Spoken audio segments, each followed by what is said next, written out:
আসসালামু আলাইকুম। আজকে আমি আপনাদেরকে বানিয়ে দেখাবো কাবাব। আর এই কাবাবের জন্য আমি নিয়েছি গরুর তুজের মাংস 3 কেজি পরিমাণ। আর এগুলোকে ছোট ছোট পিস করে কেটে নিয়েছি। আর এই কাবাবটি যতটা বানানো সহজ তার থেকেও বেশি ইয়াম্মি। চলুন তাহলে শুরু করা যাক। আমি একটি বড় পাতিলে সবগুলো মাংস ঢেলে নিলাম। এখন এখানে শানের শিক কাবাব মশলা 1 প্যাকেট দিয়ে দিব। আপনারা চাইলে অন্য যে কোনো ব্র্যান্ডের কাবাব মশলা এখানে ইউজ করতে পারেন। এই যে আমি পুরো প্যাকেট এখন এর মধ্যে দিয়ে দিচ্ছি। দেওয়া হয়ে গেলে এখন আমি এর মধ্যে দিয়ে দিব পিপুল, কাবাব চিলি, সাদা গোলমরিচ একসাথে পাউডার করা সেটা। এখানে 1.5 চা চামচের মতো আছে, এটাও দিয়ে দিলাম। এখন দিয়ে দিব হাফ কাপের পরিমাণ টক দই। তারপর দিয়ে দিব খোসাসহ কাঁচা পেঁপে বাটা। এটা আমি ব্লেন্ডারে হালকা পানি দিয়ে ব্লেন্ড করে নিয়েছি।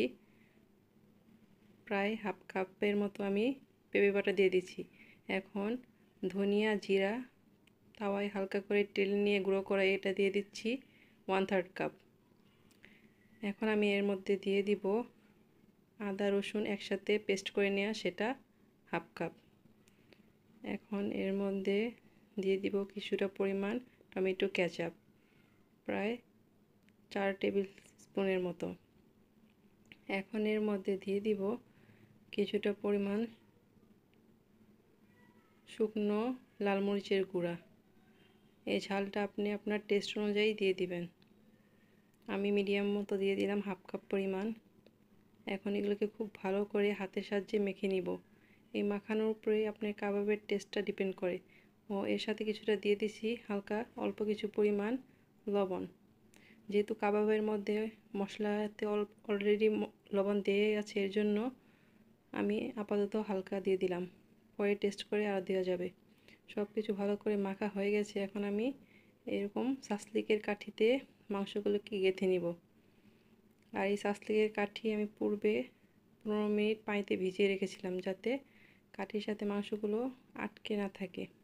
এভাবে আমি কিছুটা পরিমাণ কাবাব বানিয়ে নিচ্ছি। দেখুন, এভাবে আপনারাও বানিয়ে নেবেন। এখন আমি এগুলোকে চুলাতে পুড়িয়ে নিব। আপনারা চাইলে তেল দিয়ে ভেজেও খেতে পারেন অথবা বারবিকিউ করেও খেতে পারেন। আমি চুলাতে পুড়িয়ে নিব। কিভাবে পোড়াবো সেটাও দেখাচ্ছি।